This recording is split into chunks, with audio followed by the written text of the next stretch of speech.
આજે તો આપણે આવી ગયા હતા ચશ્મા કઢાવવા માટે.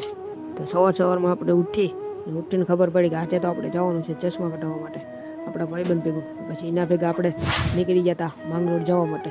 માંગરોળ હતી ચશ્માની દુકાન, એ દુકાને જવા માટે. પછી અમે પૂગી ગયા હતા માંગરોળમાં આઈ કેર દુકાન હતી, એ આઈ કેરમાં અહીંયા બધી ચશ્મા ને બધી ટીંગાડી ગયેલા હતા. પછી આપણો આવી ગયો તો વારો ને આપણે બેસી ગયા હતા ચશ્મા કાઢવા માટે. અહીંયા લેન્સ આખા ટ્રાય કરાવતા હતા આપણે. પછી આપણા ચશ્માનું કામ થઈ ગયું હતું કમ્પ્લીટ. એ કમ્પ્લીટ કરી ને પછી આપણે આવી ગયા હતા લચ્છી પીવા માટે. અહીં પીતા હતા અમે બે લચ્છી. પછી પૂગી ગયા હતા ઘરે પૂગીને આનો ફોન આવ્યો ને અમે ત્રણેય નીકળી ગયા હતા રખડવા માટે. એ ત્રણેય હતા ને અમે આ ગાડીમાં 3 હતા, અમે રખડતા. પછી આવી ગયા હતા ઘરે આવી ને થઈ ગયા હતા નાહી ધોઈને રેડી. હવે જવું તો આપણે બરાબર રખડવા માટે, પણ રખડવાનું નહીં, આપણે ડાયરેક્ટ ઘરમાં પડ્યા રહ્યા. પછી આપણે ડાયરેક્ટ નીકળ્યા સાંજે છે. સાંજે આવી ને અહીં બેસી ગયા હતા આપણે બેઠા હોય ને આ બે તો રમતા હતા ગેમ. પછી મને ગેમ રમવાનું મન ન થાય. પછી આપણે